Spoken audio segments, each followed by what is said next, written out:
Salut, dans cette vidéo, j'aimerais te parler des croquis que tu fais très souvent chez toi. Ton carnet de croquis qui sont bien cachés au fond de ton tiroir, que ça a une certaine importance et même une certaine valeur de pouvoir les fignoler, de pouvoir faire quelques petits coups de crayon pour pouvoir les présenter. Parce que, comme tu sais, ces croquis-là peuvent être présentés justement dans ton portfolio professionnel si tu cherches un emploi, ou aussi de le présenter dans ta galerie en ligne, sur Instagram, sur les publications Facebook, dans les groupes Facebook. Voilà, tous ces croquis-là peuvent être très importants parce que ça montre un certain style, une certaine spontanéité de ta part.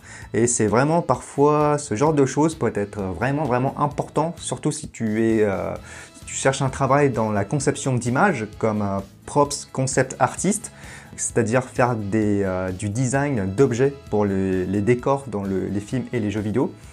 Et aussi parfois ces croquis-là, juste avec quelques petites astuces, vont te permettre d'être beaucoup plus présentable, notamment pour ton client. C'est ce qu'on appelle des refs. Et en plus de ça, faire des croquis dans un court laps de temps, ça va te permettre de progresser énormément parce que, comme tu sais, c'est seulement quand on fait des petites choses et qu'on répète énormément qu'on s'améliore beaucoup plus vite. Cependant, un truc où c'est très important, il faut que ça paraisse fini. Il ne faut pas tout dessiner, c'est juste quelques petits éléments à faire pour que ça soit présentable, et c'est ça qui va complètement changer ta manière de dessiner, aussi ta manière on va dire, de publication, puisque j'imagine que tu dessines déjà beaucoup, tu vas pouvoir présenter beaucoup plus de dessins jusqu'à maintenant. Et le secret dans tout ça, c'est d'y mettre quelques petits ingrédients à mettre en valeur dans ton dessin et de se concentrer sur le regard de ton spectateur. Je te souhaite la bienvenue sur la chaîne de Hitart. Moi c'est Kuong, je suis sculpteur 3D professionnel et dessinateur. Tout d'abord, j'aimerais remercier le bébé d'Odile, c'est le modèle. Elle a partagé la photo sur le groupe Facebook, du coup je me suis permis de dessiner son enfant et de te présenter le processus de A à Z. Comme tu peux le voir, j'ai commencé le croquis d'un enfant, du bébé de Odile. Ça a pris 10 minutes et ensuite j'ai pris 5 minutes, on va dire, pour le terminer. Ça me fait un dessin tout simple de 15 minutes pour te le montrer, faire cette vidéo. Donc, on va commencer du plus important au moins important. Alors, le plus important dans un dessin rapide et présentable, c'est surtout te poser la question quel est le point focal. Et c'est un petit peu comme les tableaux qui sont finis, hein, où le maître ou Léonard de Vinci par exemple a passé des milliers d'heures dessus. En fait, c'est pareil aussi pour un petit dessin de 15 minutes, ce sont les yeux. C'est toujours les yeux qu'il faut attirer le plus l'attention. Comme tu peux le voir sur l'enfant d'Odile, tu vois, photo, on ne perçoit pas les yeux parce qu'on a un éclairage qui assombrit vraiment bien les yeux.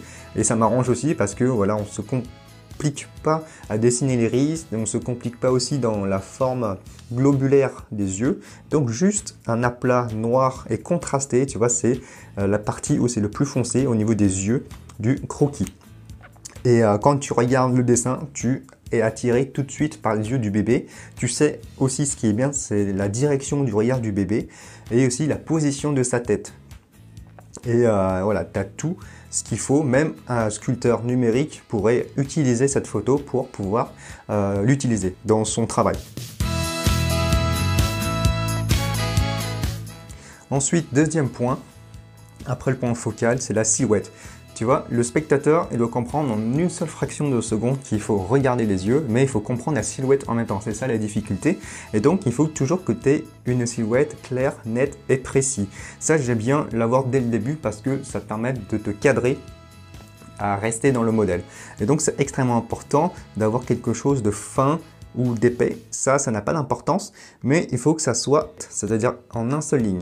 Et comme tu peux le voir ici, si tu as vu au niveau des joues, par exemple, j'ai effacé. Et ça, c'est le troisième point, c'est qu'il faut laisser aussi respirer le dessin. Il ne faut pas tout mettre dans un croquis. Il faut aussi laisser imaginer. Après, ça peut être interprété autrement parce que voilà, si c'est dans une production, on va essayer de donner le plus d'informations possible, mais ici, j'ai voulu donner un effet esthétique. Et donc, par conséquent, on va laisser respirer le dessin en effaçant un petit peu les joues parce que juste avec le deuxième point, la silhouette qui est bien construite, qui est bien dessinée, on arrive on arrive à interpréter, le spectateur arrive à interpréter la silhouette juste par quelques lignes qui suggèrent la forme. Et donc au niveau des joues, tu vois, juste avec le bas des joues et le trait à côté des yeux de l'enfant, on interprète facilement la courbe de la joue. Mais il y a aussi le nez. Si tu vois le nez, souvent les débutants dessinent ce trait de nez alors qu'il n'existe pas vraiment, même si c'est dans la structure, dans la forme du nez, on sait qu'il y a une bosse, enfin on sait qu'il y a un volume ici, mais parfois ça sert à rien parce que si tu plies bien les yeux, souvent on ne voit pas de trait parce que la valeur au niveau de la joue en bas des yeux du bébé et la valeur sur le nez du bébé, ça n'a pas vraiment de différence, et donc en termes de valeur, le trait n'existe pas. Par conséquent, au niveau du nez, le trait au niveau de l'os du nez, tu peux l'effacer et tu verras, ça fera beaucoup plus respirer le dessin.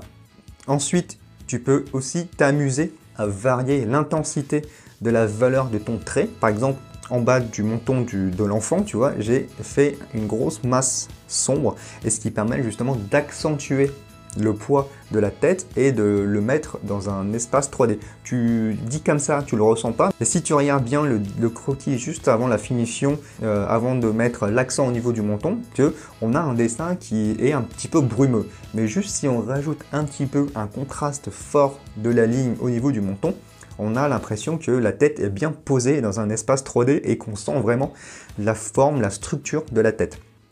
Mais pas que, tu vois aussi au niveau des sourcils, c'est important de mettre quelques petits renforts de structure du sourcil. En fait, ça ne fait pas reculer, mais ça permet justement d'avoir un petit peu plus de détails, et ça harmonise et ça équilibre le dessin en entier par rapport aux yeux.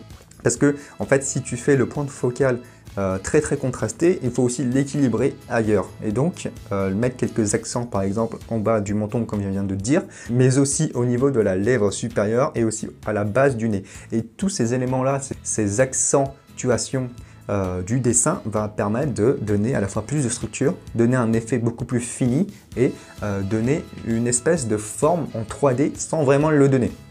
C'est ça qui est marrant, c'est que juste avec quelques petits jeu de valeur, tu donnes beaucoup plus d'informations dans le dessin et ça paraît beaucoup plus juste. Ensuite, la dernière, c'est les masses d'ombre. Ça, c'est un petit peu compliqué parce que il n'y en a pas trop ici, parce que je les ai effacés justement, parce que dans un dessin d'enfant où tu as des traits assez fines, assez légères, t'es pas obligé.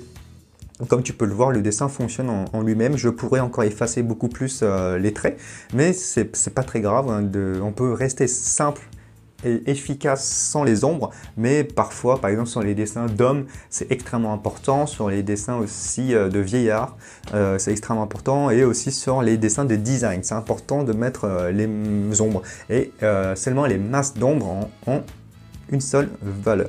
Et tout ça, ça va mettre en valeur ton dessin par rapport à un fond blanc. Après, plus tard, on peut voir autre chose, par exemple dessiner sur un fond teinté. Et ce qu'il faudra mettre, c'est du blanc et quelques petits points blancs. Mais ça, on le verra dans une autre vidéo. Mais ce que tu peux voir pour l'instant, c'est comment j'ai dessiné Elodie et son enfant dans une autre vidéo où j'ai utilisé un papier teinté bleu. Et ça va t'expliquer comment justement utiliser les bons rapports de couleurs, les bonnes proportions de couleurs pour que ça soit équilibré, pour que ça soit beau à l'œil. Et puis voilà, donc je te remercie de m'avoir écouté et je te dis à la prochaine vidéo. Et n'oublie pas de t'abonner, c'est extrêmement important, et de mettre un petit like pour pouvoir être mieux référencé sur YouTube et aussi d'aider d'autres dessinateurs et artistes comme toi. Salut!